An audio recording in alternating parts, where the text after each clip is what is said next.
Companheiros e companheiras, amigos e amigas, este é o nosso canal. Eu sou o professor Antônio e hoje nós vamos falar sobre Igrejeiros 2.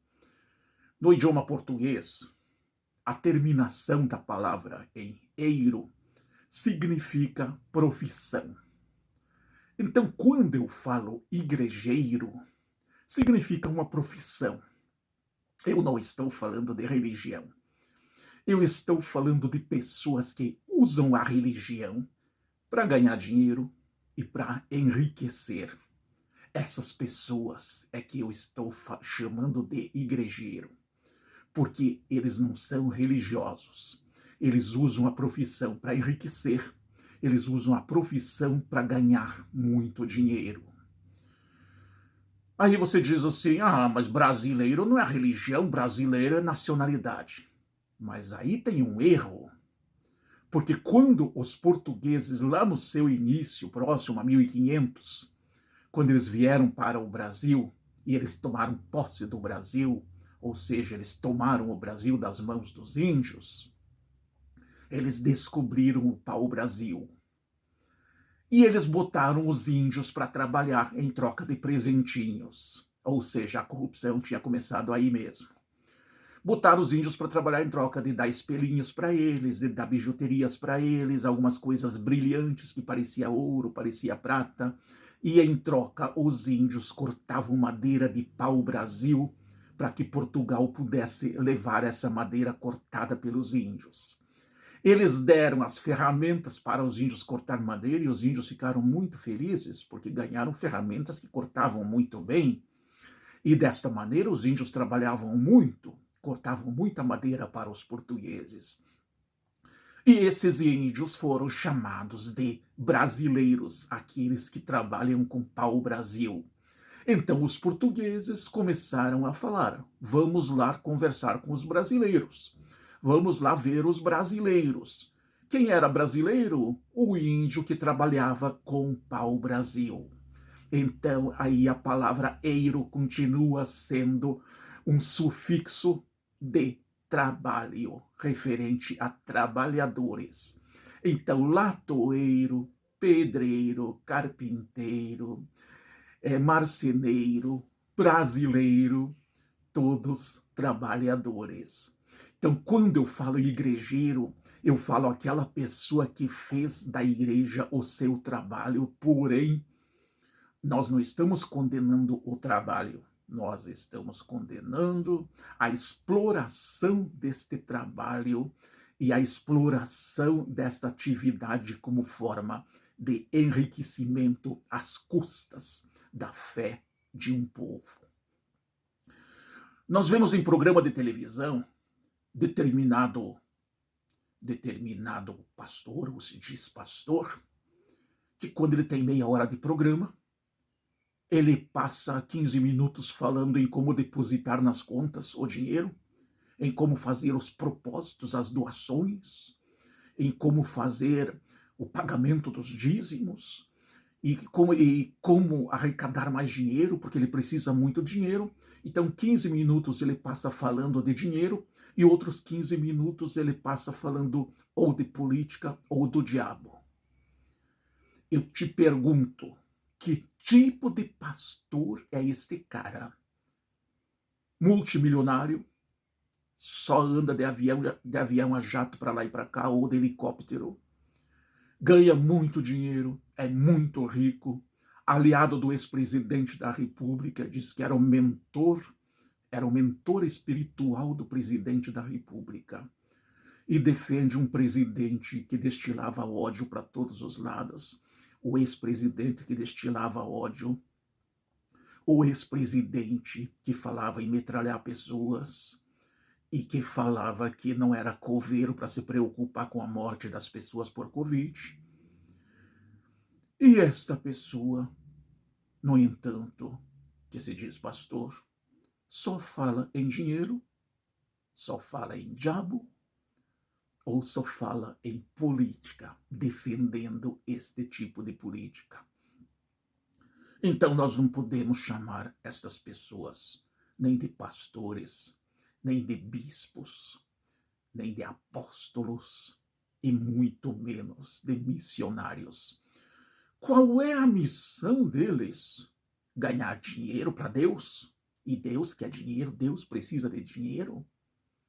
Se fosse verdade que Deus precisa de dinheiro, Jesus, quando mostraram a moeda, não diria: dai a César o que é de César e a Deus o que é de Deus. Porque na moeda, qual era a figura que tinha? A figura e a inscrição de Júlio César. Então nós precisamos entender muito bem isto. E nós podemos entender também porque Judas traiu Jesus por 30 moedas de prata. Ou seja, foi o dinheiro que comprou a crucificação de Jesus. Então Jesus não apoiava o dinheiro. Então nós vamos entender desta maneira.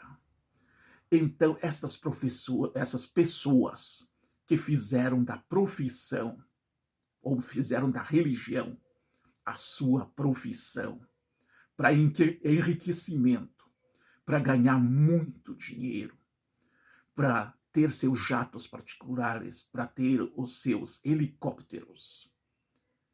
Não faz sentido achar que eles são religiosos. Outra coisa que nós vemos muito é essas pessoas dizerem assim que o pensamento é coisa do diabo, que pensar é pecaminoso, que não se deve pensar. E para chegar a essa conclusão de que o pensamento é coisa do diabo, o que é que eles fizeram?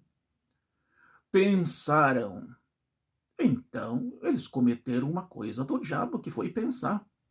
Porque se eles não tivessem pensado que o pensamento é coisa do diabo, eles não teriam falado. E para eles falar, eles tinham que pensar.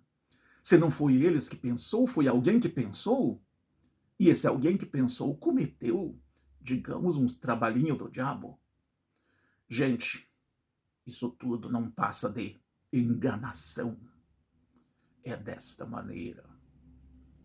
Então nós temos que pensar, Deus nos deu a liberdade para pensar, nos deu a liberdade para agir e nos deu a inteligência para saber a diferença entre o certo e o errado. E nós sabemos que Deus é do bem e defende o bem. E quem defende o mal não pode ser de Deus. Esses mesmos malucos, alguns deles chegaram a dizer que Bolsonaro era o enviado de Deus. Que Bolsonaro foi enviado por Deus.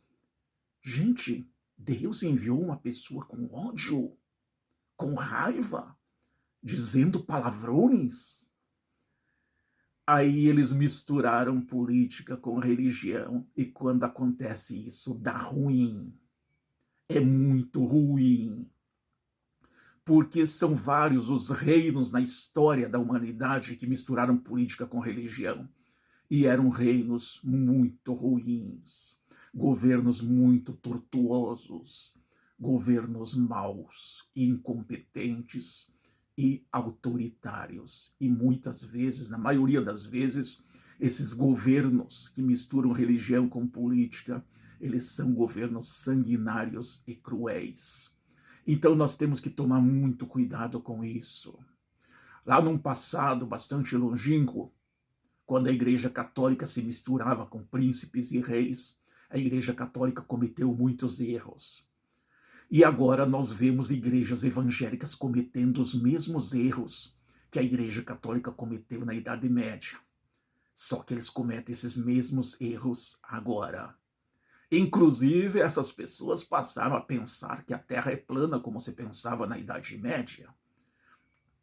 Passaram a acreditar que o Sol gira em torno da Terra e que a Terra é fixa. É fixa em palanques, sei lá, na inteligência deles não dá para saber, é fixa onde? Né? Eles não sabem dizer, e quando alguém aperta e pergunta para eles, eles dizem, porque Deus, na sua infinita bondade e sabedoria, e falam um monte de enrolação e não sabem te explicar, mas quer explicar sem saber. Então, o que falta para estas pessoas é saber pensar, é buscar conhecimento e não querer fazer aquilo que não sabe fazer. Porque nós, como professores, aquilo que nós não sabemos, nós vamos buscar conhecimento e nós vamos aprender para depois ensinar. E se nós não sabemos, o que é que nós temos que dizer? Infelizmente, eu não sei. Infelizmente, eu não domino este assunto. Então, é desta maneira que a gente tem que pensar. Ter dignidade, ter humildade para reconhecer quando não sabe. Desta maneira. E nós não podemos sair pregando religião porque nós lemos 2 ou 3 trechinhos de evangelho na Bíblia e já acharmos que nós somos professores, que nós somos os que podem ensinar. Não é desta maneira. Esses igrejeiros não sabem a diferença entre Antigo e Novo Testamento. Eles não sabem a diferença entre judaísmo e cristianismo. E se dizem cristãos, mas pregam dia e noite salmos, que é do Antigo Testamento. Eles falam dia e noite porque Davi, Salomão, Jacó, mais não sei quem. Daniel é o preferido deles, Daniel. Todos eles da religião judaica. Onde é que está o cristianismo aí? Então, é para se pensar. Religião, sim. Igrejeiros. Eles fizeram da religião a sua profissão multimilionária. Eles são milionários, são bilionários. E de religião não tem nada. Se você gostou, curta, compartilhe, inscreva-se no nosso canal. Afinal de contas, nós precisamos da sua ajuda. Muito obrigado e fiquem com Deus.